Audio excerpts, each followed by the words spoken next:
Part 1 chemistry. तो इसमें example की बात करते हैं। एग्जांपल नंबर 1 मतलब जो प्रॉब्लम नंबर 1.1 एंड 1.2 के बारे में बात करेंगे। तो 1.1 पर क्वेश्चन है calculate the molecular mass of glucose.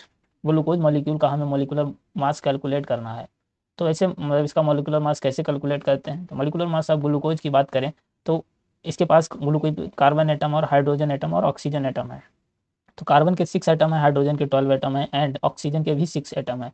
तो अगर हम बात करते हैं जैसे कि जो ग्लूकोज के पास में ग्लूकोज मॉलिक्यूल के पास एक कार्बन एटम होता है और 6 कार्बन एटम है और लेकिन हमें इसका मॉलिक्यूलर मास कैलकुलेट करना है। तो एक कार्बन एटम का जो एटॉमिक मास होता है वो 12.01 यू होता है। यू क्या होता है? यू होता है यूनिफाइड मास। यूनिफाइड मास या इसको एएमयू भी लिख सकते हैं, एटॉमिक मास यूनिट। तो यू एक कार्बन एटम का जो मास है इतना है। ऐसे ही अगर हम बात करते हैं तो एक हाइड्रोजन एटम का जो मास कितना होता है वो 1.008 यू होता है। एंड एक ऑक्सीजन एटम की मास की बात करते हैं तो एक ऑक्सीजन के एटम का जो मास होता है 16 AU। तो अगर इसका हम मतलब मॉलिक्यूलर मास कैलकुलेट करेंगे तो कार्बन के 6 एटम है, 6 एटम को 12.011 से मल्टीप्लाई कर देंगे प्लस, और हाइड्रोजन के 12 एटम है तो 12 इंटू 1.008 प्लस ऑक्सीजन के भी 6 एटम है तो 6 इंटू 16 मल्टीप्लाई कर देंगे। तो इसको कैलकुलेट करने के बाद जो हमारे पास मॉलिक्यूलर मास आ गया ग्लूकोज का 180.162। तो अब हम जनरली क्या ले लेते हैं, ग्लूकोज का जो मॉलिक्यूलर मास होता है वो 180 ग्राम ले लिया जाता है जनरली ज़्यादातर। जैसे कि कहीं अगर मान लो मास दे दिया ग्लूकोज का, मोल पूछ दिए तो 180 से सीधे डिवाइड कर देना है, आंसर आ जाएगा। अब बात करते हैं जो इसमें प्रॉब्लम नंबर 1.2 है, इसके बारे में बात करते हैं। तो एक कंपाउंड कंटेन्स 4.07% हाइड्रोजन है, 24.27% कार्बन है एंड 71.65% क्लोरीन है। इट्स मोलर मास इज 98.96 ग्राम। तो इसका जो मोलर मास दिया गया है वो कितना है? 98.96 ग्राम। और पूछा गया what are its empirical and molecular formula के बारे में पूछा गया है। तो एनसीईआरटी के मतलब इसमें थोड़ा थ्योरेटिकल पार्ट ऐड कर दिया तो ये क्वेश्चन लेंथी हो गया। वैसे ये क्वेश्चन लेंथी नहीं है, मतलब छोटा सा ही क्वेश्चन है। तो आया पहले तो बात कर लेते हैं हम एनसीईआरटी के अकॉर्डिंग, जो एनसीईआरटी में बात की है, उसके बाद इसको शॉर्ट तरीके से सीधे क्वेश्चन को सॉल्व करेंगे। तो एनसीईआरटी के अकॉर्डिंग बात करते हैं तो इसमें स्टेप वाइज का मतलब जो स्टेप्स दिए गए हैं इन स्टेप की बात कर लेते हैं। पहले स्टेप में क्या करना है, जो हमें मास परसेंट दिया है उसको ग्राम में कन्वर्ट कर लेना है। अब मास परसेंट में जैसे कि जो भी हमने अपना स्टार्टिंग मटेरियल है उसको हम 100 ग्राम मान लेते हैं, क्योंकि जो परसेंटेज भी यहाँ पे किस में दी गई 100% में भी। टोटल कितना है 100%। अब 100% में 4.07% हाइड्रोजन है, 24.27% कार्बन है, 71.65% क्लोरीन है।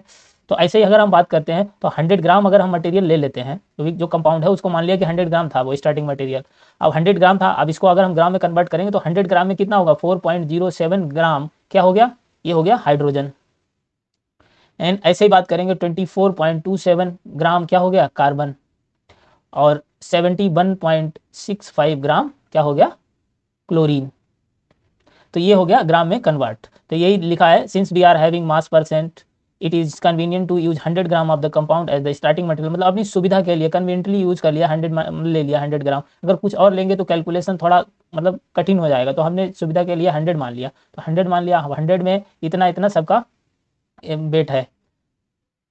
तो this is in the 100 gram of sample अब कंपाउंड। तो इसमें क्या 4.07 ग्राम क्या हो गया? हाइड्रोजन, 24.27 ग्राम कार्बन हो गया एंड 71.65 ग्राम क्लोरीन हो गया। तो ये तो पहला स्टेप हो गया। अब बात करते हैं दूसरे स्टेप की। दूसरे स्टेप में क्या है, जो मास हमने है मास को अब हम मोल में कन्वर्ट कर देंगे। मोल में कन्वर्ट करना आता है भाई, हमें किसी कंपाउंड का अगर मोल मतलब किसी के मोल्स निकालने हैं तो मोल कैसे निकालते हैं? Mole equal to mass divided by molar mass या एटॉमिक मास। मोलर मास या एटॉमिक मास। तो यहाँ पे एटम दिए हैं तो हम एटॉमिक मास रखेंगे। जैसे हाइड्रोजन के मोल कैलकुलेट करने हैं तो हाइड्रोजन का मास डिवाइडेड बाय हाइड्रोजन का एटॉमिक मास, तो हाइड्रोजन के मोल आ गए 4.04। ऐसे ही कार्बन के मोल कैलकुलेट कर लेंगे और क्लोरीन के भी इसी तरीके से कैलकुलेट हो जाएंगे। तो ये तो हो गई दूसरे स्टेप की बात। अब बात करते हैं जो तीसरा स्टेप है। तीसरा स्टेप ये है step 3, divide each of the mole values obtain above by the smallest number among us. अब इन तीनों में से जो हमारे पास स्मॉलेस्ट नंबर होगा उससे डिवाइड कर देंगे सबको। तो यहाँ पे हमने जो देखा है कि जो मतलब क्लोरीन और कार्बन के मोल्स सेम आए हैं। तो ऐसे ही जैसे कि हम अगर हम उसका रेशियो निकालेंगे तो क्या हाइड्रोजन के मोल थे 4.04 डिवाइडेड बाई 2.02 इस तरीके से। तो यहाँ पे जो ये हाइड्रोजन का रेशियो कितना आ जाएगा 2। ऐसे ही कार्बन के निकालेंगे तो कार्बन का 2. 2.02 डिवाइडेड बाई 2.02 तो 1 आ जाएगा। ऐसे क्लोरीन का भी 1 ही आ जाएगा कि क्लोरीन और कार्बन का सेम आ गया। तो हमारे पास जो रेशियो मिलेगा 2:1:1 for hydrogen, carbon and chlorine. In case the ratio are not whole number, then they may be converted into whole number by multiplying by the suitable coefficient। मतलब उसको अगर मान लो जैसे कि इसके अलावा कोई ऐसी वैल्यू आ जा रही है जैसे होल नंबर में नहीं आ रहा है, 2.5 आ रहा है या 3.5 आ रहा है, तो उसको हम मल्टीप्लाई एक सुटेबल नंबर से मल्टीप्लाई कर देंगे जिससे वो होल नंबर में कन्वर्ट हो जाएगी, उसको होल नंबर में कन्वर्ट कर लेंगे। ये तो हो गया स्टेप नंबर 3। अब बात करते हैं स्टेप नंबर 4 में क्या, write down the empirical formula bye mentioning the numbers after writing the symbol of respective element.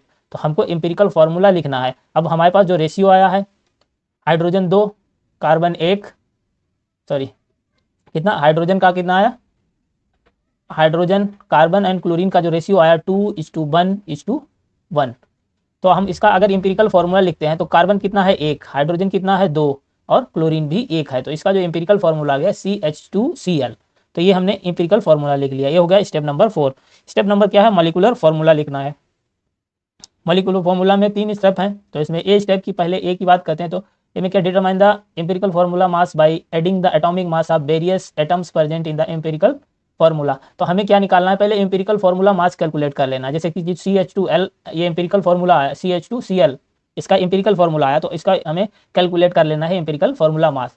तो यहाँ पे देखो हाइड्रोजन कार्बन कितना है 1, तो एक कार्बन एटम का जो एटॉमिक मास होता है 12.01 प्लस हाइड्रोजन के कितने एटम है 2, तो 2 इंटू हाइड्रोजन के एक एटम का एटॉमिक मास 1.008 और ऐसे ही क्लोरीन के एक एटम का होता है। वैसे तो 35.5 सीधे ले लिया जाता है, तो यहाँ पे ये 34.53 लिखा है, ले सकते हैं। तो यहाँ पे अब इसका क्या आ गया, ये एम्पिरिकल फॉर्मूला मास 49.48 ग्राम। अब बी स्टेप की बात करते हैं, divide molar mass by empirical formula mass. तो हमें जो मोलर मास दिया था उस मोलर मास को एम्पिरिकल फॉर्मूला मास से डिवाइड कर देंगे। तो 98.96 ग्राम दिया था, ये मोलर मास दिया था, और जो हमारे पास एम्पिरिकल फॉर्मूला मास आया उससे डिवाइड कर देंगे। तो हमारे पास जो n की वैल्यू आ गई वो 2 आ गई। तो अब हमें कैलकुलेट क्या करना है, पूछा क्या है मॉलिक्यूलर फॉर्मूला, तो हमें निकालना है मॉलिक्यूलर फॉर्मूला। तो मॉलिक्यूलर फॉर्मूला कैसे निकालेंगे, एम्पिरिकल फॉर्मूला को हमें जैसे मॉलिक्यूलर फॉर्मूला निकालना है, मॉलिक्यूलर फॉर्मूला कैलकुलेट करना है, तो क्या करना है, n into empirical formula, empirical formula को n से मल्टीप्लाई कर देना है। तो वही multiply empirical formula by n obtain above to get the molecular formula. तो हमें एम्पिरिकल फॉर्मूला है CH2Cl और n की वैल्यू 2 है। तो मॉलिक्यूलर फॉर्मूला निकालने के लिए इसको CH2Cl को 2 से मल्टीप्लाई कर देंगे, 2 से मल्टीप्लाई तो 2 कार्बन हो जाएंगे, 4 हाइड्रोजन हो जाएंगे, 2 क्लोरीन हो जाएंगे। ये तो हो गया NCERT का मेथड। अब हम बात करते हैं इसको मतलब एकदम शॉर्ट तरीके से जल्दी से कैसे लगाएंगे, ऐसा क्वेश्चन अगर आ जाए। तो जैसे कि हमारे पास ये दे दिया गया है, कंपाउंड दिया है, इसमें परसेंटेज है, तो हम क्या करते हैं यहाँ पे एलिमेंट लिख लेते हैं। एलिमेंट कौन कौन है, कार्बन है, हाइड्रोजन है एंड क्लोरीन है।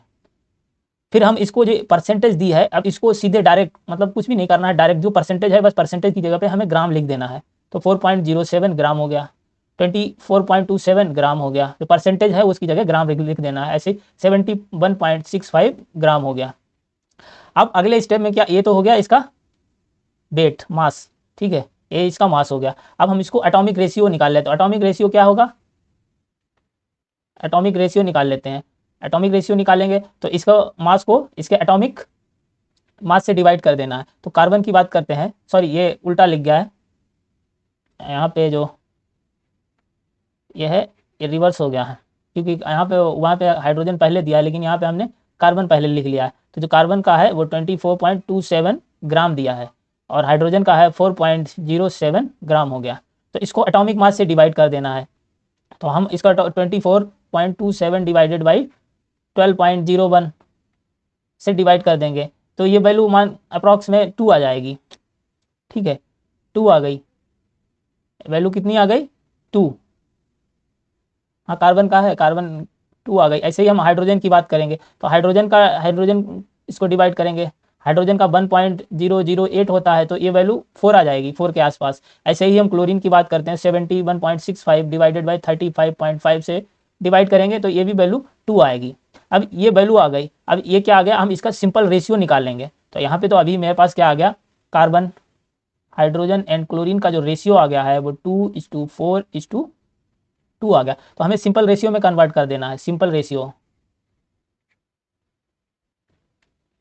रेशियो कैलकुलेट कर देना है। तो सिंपल रेशियो में क्या, वही जो सबसे छोटा है उसको डिवाइड कर देना है। तो यहाँ पे 2 divided by 2 is to 4 divided by 2 is to 2 divided by 2। तो यहाँ पे जो सिंपल रेशियो आ गया 1:2:1, कार्बन हाइड्रोजन एंड क्लोरीन का रेशियो आ गया। अब बस यही क्या हो गया हमारे पास, इंपीरिकल फार्मूला, इंपीरिकल फार्मूला हो गया। इंपीरिकल फार्मूला क्या हो गया, एक कार्बन हो गया, 2 हाइड्रोजन हो गए, 1 क्लोरीन हो गई, ये आ गया इंपीरिकल फार्मूला। और हम अब निकाल लेंगे इंपीरिकल फार्मूला मास।